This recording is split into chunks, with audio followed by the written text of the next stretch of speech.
Et pour la seconde vidéo, je vais parler d'un manga qui s'appelle Hanada le garnement. C'est un manga qui est sorti au début des années 90. L'auteur est Makoto Ishiki et c'est publié chez Kiun de la collection Kizuna. Du coup c'est un manga en 5 tomes, j'ai lu les 5, et c'est des tomes assez épais, hein. Ils doivent faire au moins 300 pages je dirais comme ça vu le nez. Et ça se passe de la campagne japonaise des années 70, quelque chose comme ça. Et on va suivre un gamin qui s'appelle Ichiro Hanada, qui est un gamin turbulent, qui maltraite les animaux des voisins, qui va taguer les murs, qui va lancer des pétards, qui ne va jamais écouter les adultes. Il a vraiment une mentalité sale gosse, tout ce que ça peut avoir de positif et de négatif à la fois. Négatif parce que c'est compliqué pour sa famille de le gérer, et aussi positif parce qu'il s'éloigne de la norme et des principes, des valeurs que les adultes essayent de lui imposer. Et que du coup c'est un esprit libre, tout ce qui peut avoir de plus désinvolte, immoral, et c'est aussi ce qui fait le charme du personnage. Ichiro c'est un bon générateur de chaos. Et dans le début du bouquin, il essaie d'échapper à sa mère qui essaie de le punir et il se fait renverser par un camion. Et suite à cet accident, suite au traumatisme crânien qu'il va avoir, il va développer un pouvoir, un sixième sens qui va lui permettre d'entrer en contact avec les fantômes, de voir les fantômes, d'interagir avec eux. Et même plus loin que ça, les fantômes, via son pouvoir, peuvent directement avoir une prise physique sur lui. Du coup on n'est pas dans un type de fantôme complètement immatériel, mais qui peut interagir avec le monde des humains. Et là on va tomber dans le truc classique des fantômes qui sont là parce qu'ils ont quelque chose à régler sur Terre, et leur problème c'est toujours lié à leur relation avec un humain qui était inachevé, où il y a eu beaucoup de non-dits et tout ça à régler, et donc c'est grâce à l'entremise de Hanada, d'Ichiro, qu'ils vont pouvoir régler leurs problèmes et pouvoir monter au ciel. Et comme Ichiro n'en fait qu'à sa tête, il est rarement très chaud pour aider les fantômes. Et les fantômes usent toujours de menaces physiques envers lui, de l'empêcher de dormir, de se transformer en monstre effrayant pour le terroriser, pour pouvoir arriver à leur fin, et que, en fin de compte, Ichiro en vient à les aider. Et c'est un des trucs vraiment cool avec ce manga, c'est qu'il montre des choses assez dures, comme la mort de personnages, un enfant qui doit sans cesse côtoyer des fantômes et régler des problèmes d'adultes qui ne le concernent pas du tout à la base, le fait qu'on nous montre des fantômes qui peuvent vraiment être très effrayants, qui le menacent, et donc forcément on parle de mort, donc il y a toujours des formes de drame derrière. Mais le récit arrive toujours à garder beaucoup de légèreté, beaucoup d'humour, les personnages font énormément de grimaces, c'est assez marrant. Et du coup le récit assume son côté dramatique quand il y a des moments dramatiques, mais n'est jamais lourd avec ça, donc il signifie que la vie a des côtés dramatiques, mais qui peuvent être relativisés par après, ou même qu'une chose effrayante peut être aussi drôle en même temps, mais que même s'il y a un côté leçon de vie à prendre pour Ichiro face aux situations auxquelles il se trouve avec les fantômes, genre se rend compte de l'importance de la famille, de l'importance des relations qu'on peut entretenir avec les animaux, par exemple, vu que c'est quelqu'un qui traumatise les animaux du quartier, pour être réputé dans le quartier comme quelqu'un qu'il ne faut pas laisser à côté des animaux.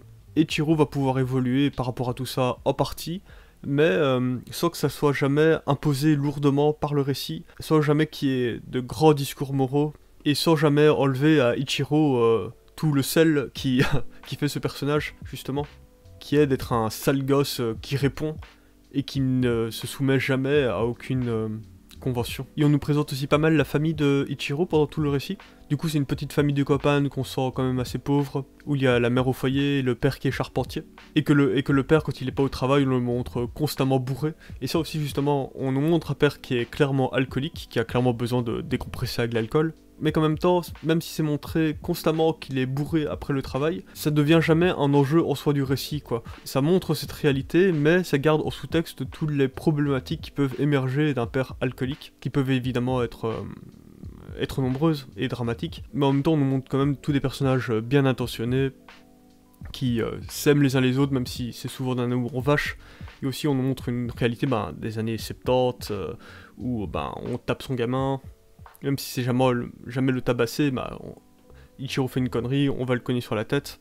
Il sait qu'il risque la fessée, et que c'était la norme à l'époque, que tout le monde trouve ça normal. Mais donc c'est délicat, tout ça est le quotidien des personnages, mais aussi le fait de ne pas surinsister sur ces traits-là de caractère et de vie quotidienne de ces persos, fait aussi qu'il y a une sorte de point de vue un peu neutre, même si c'est pas vraiment le bon mot, mais qui est de l'ordre de montrer ces personnages comme ils sont, sans les juger. Et donc tu sens qu'ils sont tous un peu turbulents, impertinents à leur manière dans cette famille, qu'ils ont tous cette proportion-là, mais que Ichiro est vraiment celui qui a le plus... ce trait de caractère qui ressort le plus, quoi. Et via Ichiro, on va nous montrer différents tabous, comme le fait qu'il y ait pas mal de blagues pipi-caca très frontales, qui sont assez marrantes, quoi. C'est l'humour de tâcheron.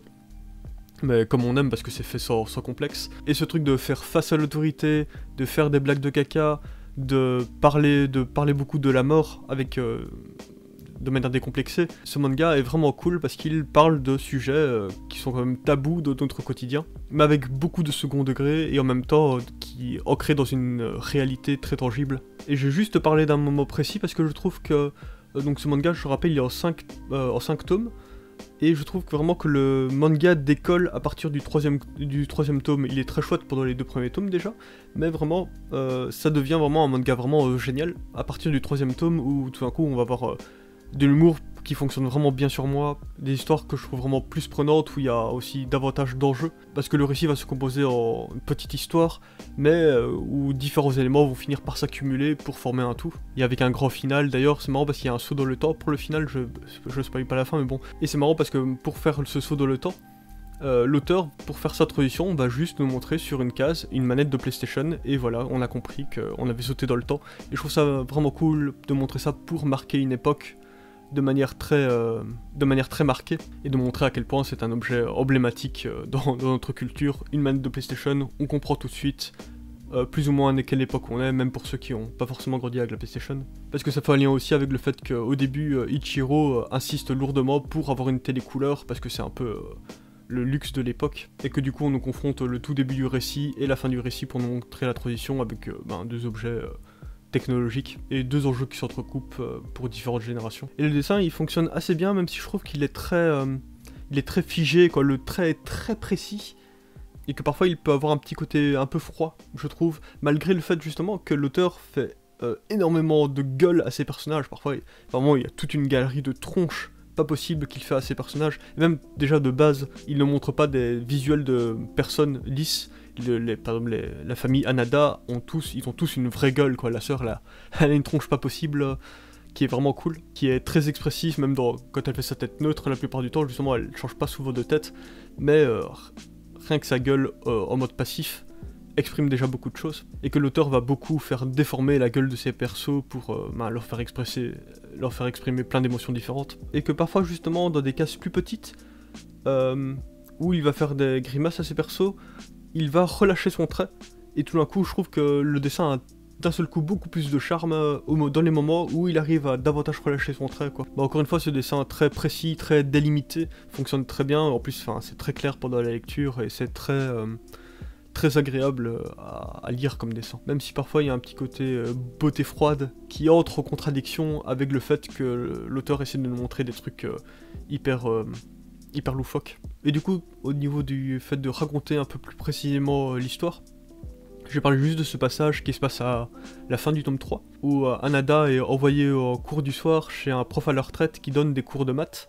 Et ce prof est réputé, et d'ailleurs le père d'Ichiro avait déjà eu ce prof à l'époque quand il était enfant.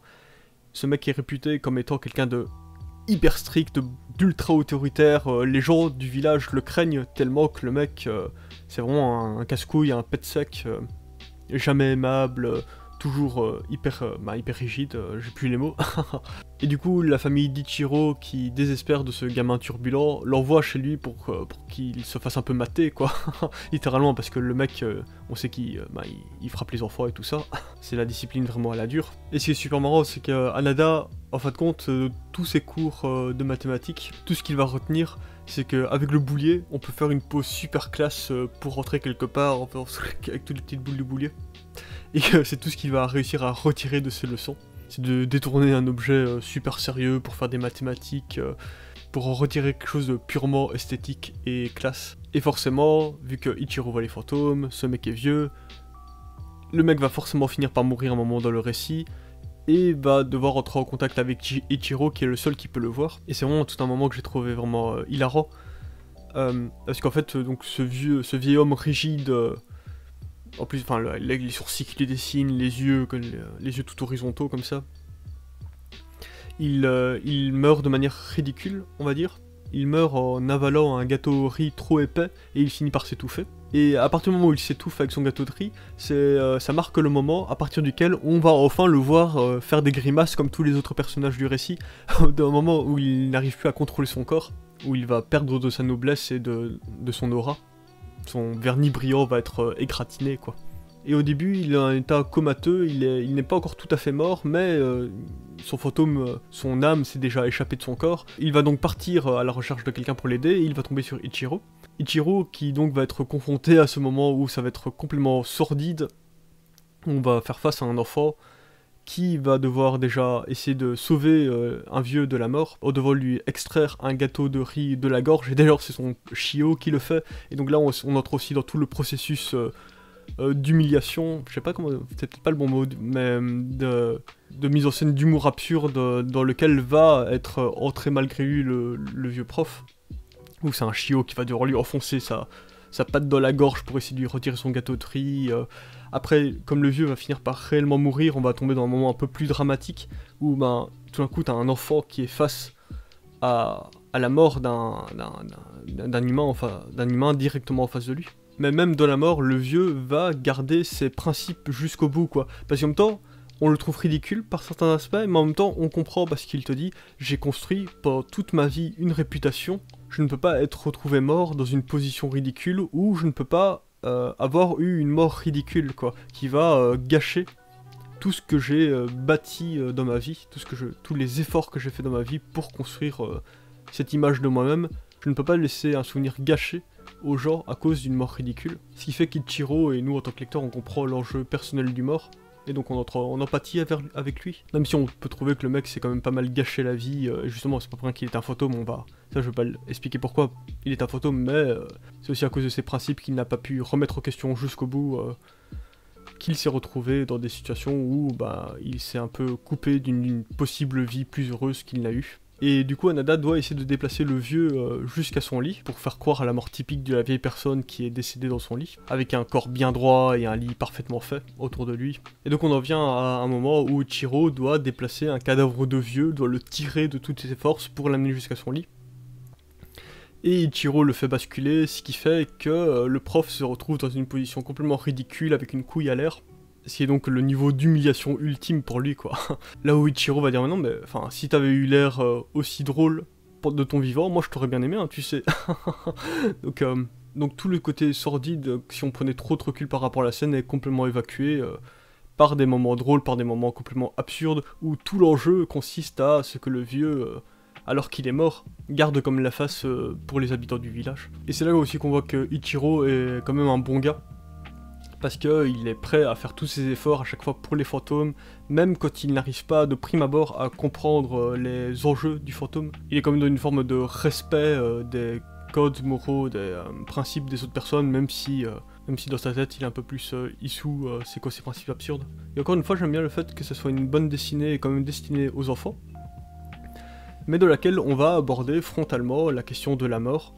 Même si ici la mort est relativisée parce que on sait qu'il y a une forme de paradis, même si c'est pas dit comme ça, que la mort n'est pas quelque chose de définitif et donc que la vie est quelque chose de moins tragique du coup. Même si perso je trouve que l'idée qu'on l'on risque à sa mort de devenir un fantôme et d'être bloqué dans un monde immatériel comme ça, je trouve que l'idée vraiment effrayante, même l'idée de post-vie éternelle est complètement effrayante. Ici, le récit, encore une fois, et c'est la dernière fois que j'ai essayé de formuler la chose, te montre directement des choses qui ont un potentiel dramatique, comme un père alcoolique, de la mort constamment qui entoure le personnage, les fantômes qui peuvent être complètement effrayants et barjots, la possibilité pour qu'un être humain vive une vie de regret jusqu'à en devenir un fantôme. Après ce que j'ai vécu, vu et entendu, je ne peux plus douter de l'existence de fantômes. Il est pour moi évident que cette maison abrite une ou plusieurs entités, et je ressors transformé de cette première aventure. Mais comme tout ça n'est pas problématisé, on n'en fait pas une problématique, on montre juste les choses qui sont, ce que l'auteur nous met surtout en avant de le récit, même si encore une fois il y a des moments dramatiques dans le récit, vraiment, ça peut faire pleurer les enfants. On nous montre aussi beaucoup de légèreté, d'humour pipi caca, d'humour de sale gosse. Ici, Ichiro, quand il a réussi à mettre le vieux dans son lit, il va quand même lui faire des pranks. On va aussi voir Ichiro finir le paquet de gâteaux au riz que le vieux mangeait et avec lesquels il s'est étouffé. Ça relativise beaucoup la réalité de la tristesse de la situation, et que je trouve que l'auteur arrive vraiment bien à gérer cet équilibre entre bam, on te met la réalité de la gueule, mais le rire est important. L'humour est important, le fait de prendre les choses en dérision est importante, le fait d'être capable de remettre les choses en question par le rire, par l'impertinence, peut être un moyen complément pertinent de vivre. Ce qui fait de ce manga, je trouve une très bonne bande dessinée, même si, encore une fois pour les enfants je dis, mais c'est quand même assez bavard, l'air de rien, même si ça se lit très bien. Donc c'est peut-être plutôt pour les enfants à partir de 10 ans je dirais. Et sinon j'ai pas grand chose à dire pour la mise en scène, pourtant j'ai essayé d'analyser, essayer de chercher qu'est-ce qui pouvait être relevant, pertinent à dire par rapport à la mise en scène de l'auteur, à son découpage tout ça, mais j'ai pas réussi vraiment à trouver des trucs intéressants à dire. Je sais pas si c'est moi qui passe à côté, ou si l'auteur cherche plutôt à faire un découpage efficace, sans vraiment essayer d'exploiter à fond le médium BD de manière suffisamment particulière pour que j'arrive à remarquer les choses. Je sais pas, parfois j'échoue à trouver des trucs de mise en scène pertinents à dire, enfin que je trouve pertinents, intéressants à dire sur une BD, même quand cette BD a réussi à complètement me transporter, à avoir un découpage que j'ai trouvé vraiment très agréable, très clair, et même au des moments où je me suis dit ah tiens ça c'est intéressant quand même, mais rien qui soit vraiment suffisamment signifiant pour que je me dise tiens ça vaut la peine d'en parler. Il y a juste peut-être ce truc, ouais, il y a ce truc que je trouve quand même assez cool, c'est parfois pour faire des transitions de cases. Dans ma vidéo sur Promised Neverland, ma dernière vidéo, j'en parle justement où pour faire des transitions de cases, parfois les japonais font divisent en tranches leurs cases, comme pour faire un fondu ou des points de suspension.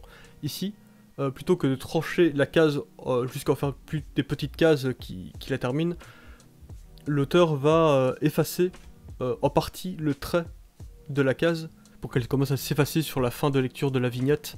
Et ça fait des très jolies transitions, je trouve que c'est assez malin. En plus ça fait parfois écho sur la situation, comme si la lumière allait bouffer en partie la case par exemple les rayons du soleil qui vont illuminer suffisamment la case pour qu'elle soit éblouie en partie. Il y a un truc du genre, si je me souviens bien, dans March Comes In Like a Lion, aussi beaucoup ce truc de faire ressortir la lumière par le contour de la case. Du coup voilà, Anada de Makoto Ichiki, très bonne bande dessinée, j'ai vraiment beaucoup aimé. En plus toujours ce petit charme des mangas des années 90, j'aime beaucoup toujours cette époque niveau du dessin dans le manga, je trouve ça vraiment...